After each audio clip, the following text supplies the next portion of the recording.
Friends, welcome to my another session of week team greater Noida. Guys, आज का ये session Uttar Pradesh Rajarshi Tandon open university के लिए है। जो स्टूडेंट्स हिस्ट्री में एमए कर रहे हैं उनके लिए। फ्रेंड्स, आज हम आपको क्रीमिया युद्ध के बारे में कुछ बातें बताएंगे। क्रीमिया युद्ध जुलाई 1853 से सितंबर 1855 तक काला सागर के आसपास चला, जिसमें फ्रांस, ब्रिटेन, सार्डिनिया, तुर्की ने एक तरफ से युद्ध लड़ा और रूस ने दूसरी तरफ से युद्ध लड़ा। क्रीमिया की लड़ाई को इतिहास के सर्वाधिक मूर्खतापूर्ण व अनिर्णायक युद्धों में से एक समझा जाता है। यह युद्ध स्लाववादी राष्ट्रीयता की भावना थी।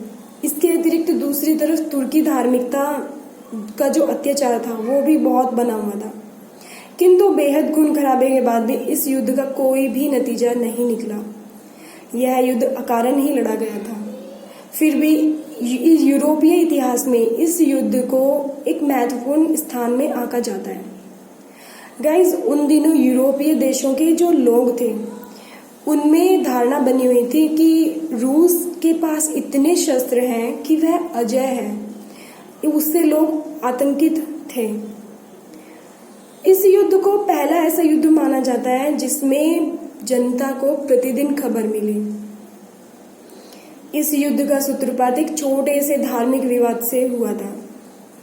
उन दिनों फिलिस्तीन तुर्की साम्राज्य के अंतर्गत आता था। गाइस, 1553 ईस्वी में तुर्की के सुल्तान ने रोमन ईसाइयों के तीर्थ स्थानों की देखभाल फ्रांस के संरक्षण में फ्रेंच कैथोलिक के पादरियों को सौंपा था। 1850 ईस्वी में फ्रांस नरेश ने नेपोलियन तृतीय का ध्यान लैटिन चर्च की ओर गया। उसने उनके प्रबंध को फ्रांस के संरक्षण में दे देने के लिए तुर्की को पत्र लिखा। 1852 में उसने अपनी मांग को दोबारा से दोहराया। 1852 में जब उसने दोबारा दोहराया अपनी मांग को, तो कुछ हीला हवाली करने के बाद तुर्की के सुल्तान ने उसकी इस मांग को स्वीकार कर लिया। रूस के पास अब कोई भी कारण नहीं था कि वह तुर्की के इस कार्य को आपत्ति जताता, किंतु उसने इसे तुर्की को हड़प लेने का एक अच्छा अवसर समझा। यूनानी ईसाई संप्रदाय का पक्ष लेकर जार सुल्तान ने लैटिन धार्मिक स्थलों का प्रबंध उन्हें लौटा देने को लिखा। इससे इंग्लैंड आशंकित हो उठा। उसे डर लगा कि कुस्तुंतुनिया पर रूस का अधिकार हो जाने पर स्थल मार्ग से भारत के लिए स्थायी खतरा उत्पन्न हो जाएगा, और यह ऐसा खतरा होगा जिसका किसी भी प्रकार सामना करना संभव नहीं होगा। गाइस, वह रूस के विरुद्ध तुर्की की सहायता के लिए खड़ा हो गया। युद्ध के कई कारण थे। वियना कांग्रेस के पश्चात क्रीमिया युद्ध यूरोप इतिहास की एक महत्वपूर्ण घटना था। इस युद्ध के बहुत सारे कारण थे जो इस प्रकार थे। नंबर 1, रूसी नीति। 19वीं शताब्दी में तुर्की साम्राज्य का पतन होता जा रहा था।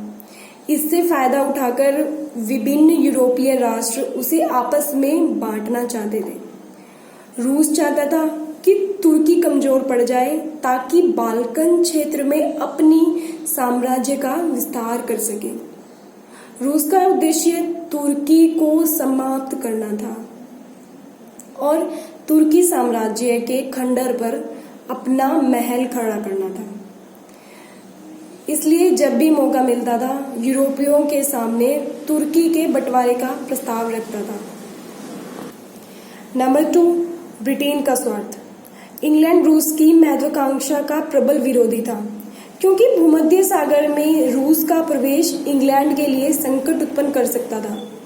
साथ ही साथ तुर्की पर रूस का अधिकार होने से इंग्लैंड का भारतीय साम्राज्य खतरे में पड़ सकता था। इंग्लैंड कभी भी नहीं चाहता था कि पूर्व की ओर रूस का विस्तार हो। हालांकि रूस ने इंग्लैंड को अपनी ओर मिलाने की चेष्टा की, लेकिन सफल नहीं हो सका। विभिन्न प्रयासों के बाद भी जब वह सफल नहीं हो सका, तब उसे तलवार के बल पर तुर्की को हड़पने की योजना बनाना शुरू कर दी। फ्रांस का स्वार्थ नंबर 3। यूरोप के बीमार राष्ट्र पर तुर्की पर फ्रांस की भी नज़र बनी हुई थी। फ्रांस भी तुर्की को हड़पना चाहता था। लुई नेपोलियन युद्ध नीति के द्वारा फ्रांस का विस्तार करना चाहता था। उसने तुर्की के मामले में हस्तक्षेप करना शुरू कर दिया। क्रीमिया युद्ध का सूत्रपात नेपोलियन के इसी नीति के फलस्वरूप हुआ। फ्रेंड्स, उत्तर प्रदेश राशि टंडन ओपन यूनिवर्सिटीज़ के असाइनमेंट्स के गाइडेंस के लिए कॉल करें 9810377741 पर।